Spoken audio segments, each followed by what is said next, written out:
최근 2030 젊은 층의 여론이 요동치고 있다라는 소식 어제 저희가 전해드렸죠. 그 여론조사 다시 한번 보여드리겠습니다. 자, 차기 대선 집권 선호도, 정권 연장과 정권 교체 어느 것을 선호하느냐라는 질문에 2030 젊은 층에서는요. 정권 연장을 선호하는 수치가 52.9%로 나타났고 정권 교체는 38.8%로 나타나서 2030 젊은 세대가 정권 연장을 더 선호한다라는 조사 결과 알려드렸습니다. 자, 그리고 30대에서도 이런 조사가 나왔습니다. 물론 여기서는 수치로만 보면 정권 교체를 원한다는 수치가 49.8%로 나타났고 정권 연장은 44.1%로 나타났지만 그 간격이 좁아지고 있다라는 부분을 어제 저희가 짚어드렸습니다. 제가 어제 오차 범위에 근접하고 있다라고 말씀을 드렸는데 정확하게 말씀드리면 이 수치는 오차 범위 내에 있기 때문에 우세를 말씀드리기는 곤란한 그런 상황입니다. 어쨌든 2030의 여론이 이렇게 들쭉날쭉 움직이고 있는 상황에서 민주당, 특히 여당도 마찬가지고요. 민주당도 2030의 마음을 얻기 위한 조치에 들어갔죠. 특히 2030 TF팀을 추진하는 것을 검토하기도 하고 어제부터 민주당은 자체 유튜브 라이브 방송까지 시작했습니다. 사실상 여론전에 돌입한 것이겠죠. 자, 그런데 이런 상황에서 2030의 마음을 잡아야 하는 상황에서 민주당의 교육연수원장이 발언한 내용 때문에 논란이 되고 있습니다.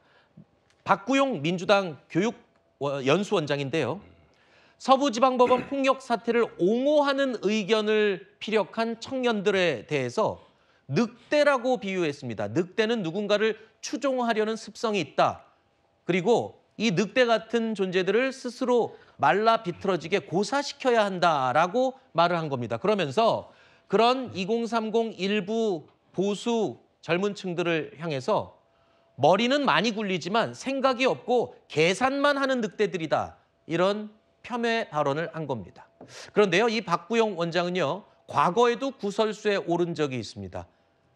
지난해 말이었죠. 2030 남성들에게 정보 하나를 주겠다라면서 윤 대통령 탄핵 촉구 집회에 젊은 여성들이 많이 나오니까 젊은 남성들도 많이 나온다. 뭐 이런 발언을 해서 구설수에 오르기도 했던 바로 그 인물입니다. 결국 오늘 오전에요. 이재명 대표가 박구용 교육연수원장의 사의를 수용하면서 일단 상황은 일단락되는 분위기입니다.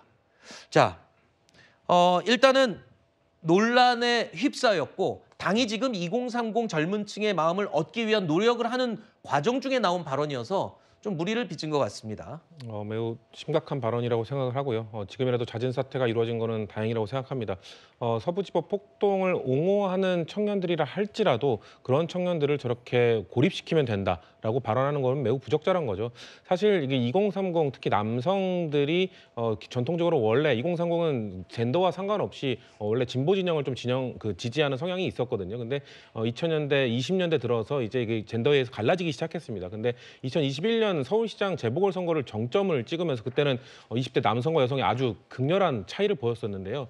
작년 총선을 기점으로 좀 그게 많이 누그러졌었습니다. 왜냐면은 20대 남성들, 2030 남성들이 윤석열 정부에 실망을 하면서 우리가 보수를 지지하는 게 맞느냐라는 의구심을 좀 갖고 있었는데 그 타이밍에 민주당이 어떻게 보면은 좀 멀어졌던 2030 남성들에게 손을 내밀 수 있는 타이밍이었는데 그 과정 속에서 저렇게 부적절한 발언을 통해서 어떻게 보면은 그들을 더 멀어지게 만든 것이거든요. 저는 2030 세대의 젠더가 갈라지고 있는 이 세대의 갈등을 우리 그 교육연수원장이 더 불을 지핀 거라고 보기 때문에 매우 부적절한 발언이었고 저희 당이 더 노력해야 된다고 생각합니다. 사실 민주당 내에 다른 목소리를 내는 분위기에 대해서 제가 가끔 질문을 드리면 항상 이런 대답을 들었거든요.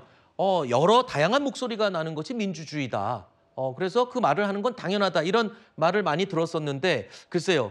그런 목소리에 대해서 비판을 했다가 오히려 지금 역풍을 맞은 격인데 국민의힘에서는 상당히 또 세게 비판을 했어요. 2030의 마음을 완전히 왜곡해서 잘못 이해한 것을 드러낸 거다. 뭐 이렇게 또 비판을 했더군요. 그렇죠. 저는 저분이 한 말을 저분에게 그냥 다시 돌려드리고 싶어요. 외로운 늑대가 저분이다. 그러니까 혼자 고립돼서 이상한 생각을 하고 있다 이 얘기고 2030이 사유는 안 하고 계산만 한다고 그랬잖아요. 저분이 사유를 안 하고 계산을 한 겁니다. 2030이라는 세대 중에 특정 성별 구분을 해서 과거에는 여성과 남성을 이렇게 딱 나눠서 얘기를 하다가 이제는 어떤 뭐 서부지법 관련 사태 이런 거에 뭔가 영감을 받았는지 또 세대를 또 나눠서 공격을 해요.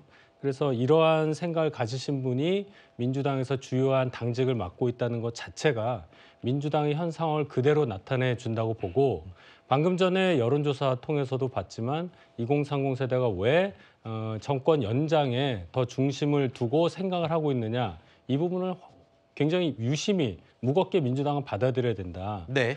가장 치열한 경쟁을 뚫으면서 학창 시절을 보냈던 2030 세대에 있어서는 공정한 가치, 공정한 과정, 그리고 정당한 결과 이것을 가장 중요하게 여기는데 이러한 발언들 그리고 비상계엄 사태 이후에 민주당이 보여줬던 줄탄핵 시도 이런 것들이 과연 맞느냐 대통령의 비상계엄령 발동에 있어서 민주당은 책임이 없느냐 이 부분을 준엄하게 묻고 있는 거예요. 네. 거기에 외로운 늑대 운운한다는 것은 정말 자가당착이고 아무런 생각이 없는 그런 발언이라고 저는 지적하고 싶습니다. 알겠습니다.